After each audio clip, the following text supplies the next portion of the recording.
আমাদের প্রত্যেকের সংসারেই কিন্তু এরকম অনেক জিনিস থাকে যেগুলো আমরা অপ্রয়োজনীয় মনে করে ফেলে দিই, কিন্তু বন্ধুরা সেই সব জিনিসগুলোকে যদি আমরা একটু বুদ্ধি করে ব্যবহার করতে পারি তাহলে কিন্তু আমাদের প্রত্যেক দিনের কোনো না কোনো কাজে ব্যবহার করতে পারি। আর এতে করে আমাদের কাজও যেমন সহজ হয়ে যায়, সেরকম সংসারের বেশ কিছু সাশ্রয়ও হতে পারে।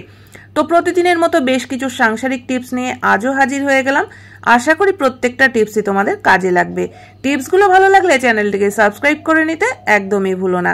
নমস্কার বন্ধুরা, মৌস ফ্যাশনে তোমাদের সকলকে স্বাগত জানাই। চলো দেখে নেওয়া যাক আজকের প্রথম টিপস। আমরা যখন রান্নাঘরে রান্নাবান্না করি বা কাজকর্ম করি তখন কিন্তু আমরা প্রায় সকলেই মোবাইলে গান চালিয়ে গান শুনি, বা যারা সিরিয়াল দেখতে পছন্দ করে তারা পছন্দের সিরিয়ালটা চালিয়ে দেখতে দেখতে কাজ করে।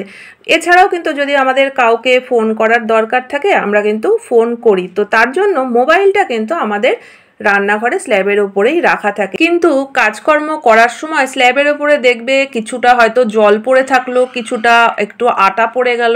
তো এই নোংরা জায়গার মধ্যেই আমরা কিন্তু কোথাও না কোথাও একটু জায়গা করে মোবাইলটাকে রেখে দিই, আর এতে করে পরবর্তী সময় কিন্তু মোবাইলটা খারাপ হয়ে যাওয়ারও একটা সম্ভাবনা থাকে। তো আমরা যাতে আমাদের পছন্দের গান বা সিরিয়াল দেখতে দেখতে কাজ করতে পারি তার জন্য কিন্তু এই ধরনের কিছু ফেলে দেওয়া জিনিস দিয়ে আমরা স্ট্যান্ড বানিয়ে নিতে পারি যাতে মোবাইলটা আমাদের সুরক্ষিত থাকে। তো এখানে যে জিনিসটা আমি ব্যবহার করেছি, সিলিং ফ্যান কিনলে তার সঙ্গে দেখবে এরকম একটা জিনিস থাকে, তো সেটা হয়তো তোমাদের সবার কাছে সবসময় নাও থাকতে পারে।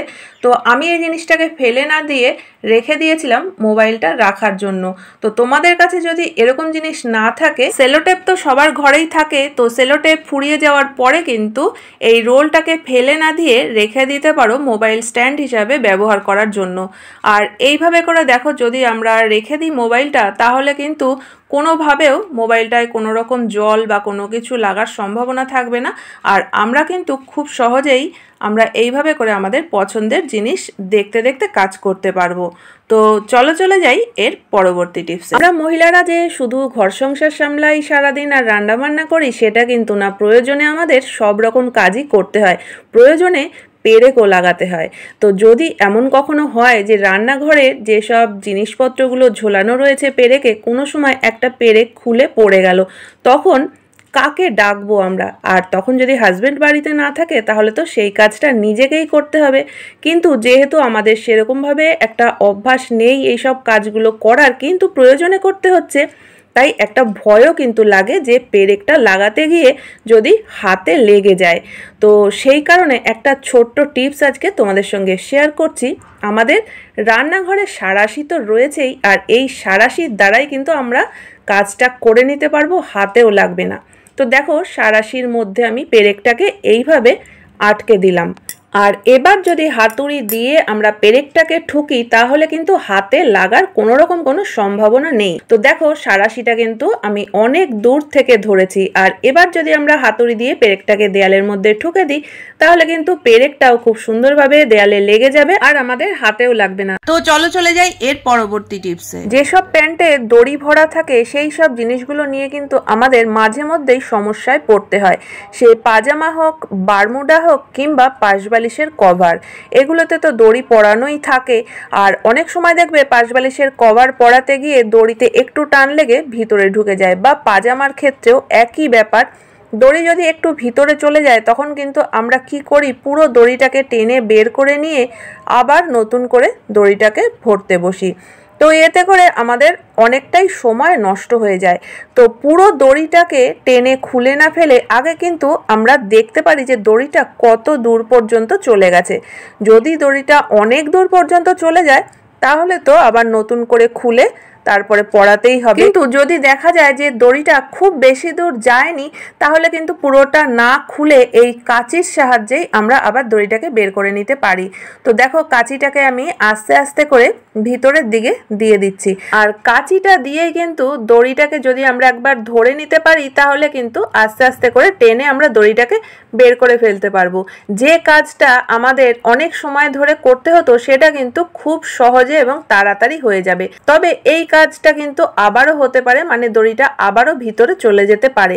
তো যাতে দড়ি আবার ভিতরে না চলে যায় সামনের দিকে কিন্তু দেখো এরকমভাবে দুটো দড়িকে নিয়ে একটা যদি গিট পাকিয়ে রাখা যায় তাহলে আর এরকম কোনো সম্ভাবনা থাকবে না। আশা করি বন্ধুরা টিপসটা কাজে লাগবে। চলে যাচ্ছি এর পরবর্তী টিপসে। ননস্টিক ফ্রাই প্যান হোক বা চাটু বা অ্যালুমিনিয়ামের যে চায়ের ডেচকি, যে কোনো জিনিসই হোক না কেন, যাতে এই ধরনের স্ক্রু লাগানো থাকে, দেখবে ঘষা মাজা করতে করতে জল লাগতে লাগতে স্ক্রুতে কিন্তু জং ধরে যায়। আর স্ক্রুতে একবার যদি জং লেগে যায় তাহলে দেখবে সেই জিনিসটা কিন্তু আর বেশি দিন ব্যবহার করা যায় না, কয়েকদিন পরেই দেখবে খুলে যাবে। তো তখন আবার হয় আমাদের এটাকে সারাতে হয় বা নতুন কোনো কিছু কেনার চিন্তা ভাবনা করতে হয়। তো যাতে স্ক্রুতে কোনোভাবেও জং না লাগে তার জন্য কিন্তু একটা ছোট্ট কাজ আমরা করে নিতে পারি, যেটা কিন্তু আমাদের ঘরোয়া জিনিস, একদম হাতের কাছেই রয়েছে। তো সেটা হচ্ছে নেল পলিশ। এই নেল পলিশ কিন্তু যে জায়গায় মনে করবে তোমরা যে জং লাগতে পারে, সেই সব জায়গায় যদি একটু নেল পলিশ লাগিয়ে দাও তাহলে কিন্তু আর কখনো জং ধরবে না। তো তার জন্য স্ক্রুয়ের উপরে দেখো আমি একটু নেল পলিশ লাগিয়ে দিচ্ছি। তো এই নেল পলিশ লাগানোতে কিন্তু পরবর্তী সময় আর কোনোভাবেও জং ধরবে না। তো তাতে করে জিনিসটাও যেমন ভালো থাকবে, আর আমাদের কিন্তু অযথা কিছু পয়সা খরচা করতে হবে না জিনিসটা সারাই করার জন্য বা কেনার জন্য। তো এইভাবে করে আমরা কিছুটা হলেও সংসারের সাশ্রয় করতে পারি। তো আশা করি এই ছোট্ট টিপসটাও তোমাদের অনেক কাজে আসবে। ভালো লাগলে বন্ধুরা লাইক কমেন্ট করতে ভুলো না। তো চলো দেখে নিই এর পরবর্তী টিপস। যখন বাজার থেকে কলা কিনে নিয়ে আসে তখন কিন্তু আমরা কলাটাকে খেয়ে কলার খোসাটাকে ফেলে দিই, এটাই আমরা সবাই করি। কিন্তু এই কলার খোসাটাকে যদি না ফেলে কাজে লাগানো যায় তাহলে কেমন হয়? তো তোমরা ভাবছো কলার খোসা তো আমরা ফেলেই দিই, সেটা আবার কি কাজে লাগানো যায়? তো এই কলার খোসা দিয়ে কিন্তু বিভিন্ন রকম কাজ করা যায়। তারই মধ্যে আজকে একটা টিপস তোমাদের সঙ্গে শেয়ার করছি। দেখো অনেক সময় আমাদের শু পলিশ করার দরকার পড়ে, আর পলিশ করতে গিয়ে হয়তো তখন দেখলাম যে পলিশটা খুঁজে পাওয়া যাচ্ছে না বা শেষ হয়ে গেছে। তো সেক্ষেত্রেও কিন্তু আমরা এই কলার খোসা দিয়ে খুব সুন্দরভাবে শু পলিশ করে নিতে পারি। তো তোমরা হয়তো ভাবতে পারো যে কলার খোসা দিয়ে শু পলিশ করলে তারপরে তো পিঁপড়ে ধরে যাবে। তো পিঁপড়ে কিন্তু ধরার কোনো কারণ নেই, আর এটা দিয়ে খুব সুন্দরভাবে পলিশও হয়ে যাবে। তো দেখো কলার খোসাটা দিয়ে আমি খুব ভালোভাবে এর মধ্যে এইভাবে ঘষে দিচ্ছি। তো এইভাবে একটু ঘষার সাথে সাথেই দেখবে শুয়ের শাইন কিন্তু অনেক গুণে বেড়ে যাবে। আর যখন ভালোভাবে পলিশ করা হয়ে যাবে উপর থেকে একটা শুকনো কাপড় দিয়ে মুছে নিলেই কিন্তু পিঁপড়ে ধরারও কোনো সম্ভাবনা নেই, আর দেখে কিন্তু কেউ বুঝতেও পারবে না যে এটা কলার খোসা দিয়ে করা হয়েছে, এতটাই শাইন বেড়ে গেছে শুয়ে। তো বন্ধুরা চলো দেখে নেওয়া যাক এর পরবর্তী টিপস। মশার কামড়ের হাত থেকে বাঁচতে তো মশারি আমাদের সকলকেই টানাতে হয়, কিন্তু কিছুদিন ব্যবহার করার পর মশারি কিন্তু ছিঁড়ে ফেটে যায়। তো নতুন মশারি তো কিনতেই হবে, কিন্তু যে মশারিটা ছিঁড়ে গেছে সেটা ফেলে না দিয়ে কিন্তু আমরা এই দারুণ একটা জিনিস বানিয়ে নিতে পারবো। আর এই জিনিসটা বানিয়ে নিতে পারলে কিন্তু এটা আমরা প্রত্যেক দিনের কাজে ব্যবহারও করতে পারবো। প্রথমেই আমি কাঁচি দিয়ে মশারির থেকে একটা টুকরো বের করে নিলাম, আর টুকরোটার মাপটা কিন্তু আমি আন্দাজ মতোই করেছি, হয়তো 1.5 হাত লম্বা 1.5 হাত চওড়া এরকমই কিছু হবে। আর এবার এই টুকরোটাকে আমি লম্বা লম্বা করে ভাঁজ করে দিলাম পুরোটা। তারপরে কিন্তু মাথার দিক থেকে এরকম আবার পুরোটাই ভাঁজ করে নেব, আর তারপরে সুতো দিয়ে আমি 3টে পাশ ভালোভাবে সেলাই করে দেব যেন কোনোভাবেও খুলে না যায়। তো এই জিনিসটা যেটা তৈরি করা হচ্ছে সেটা কিন্তু আমাদের প্রত্যেক দিন ভীষণ কাজে লাগবে, আর জিনিসটা কি তৈরি হচ্ছে সেটা তোমরা একটু পরেই বুঝতে পারবে। তো দেখো এটা আমার তৈরি করা হয়ে গেছে, আর জিনিসটা কিন্তু ভীষণ সফট হয়েছে।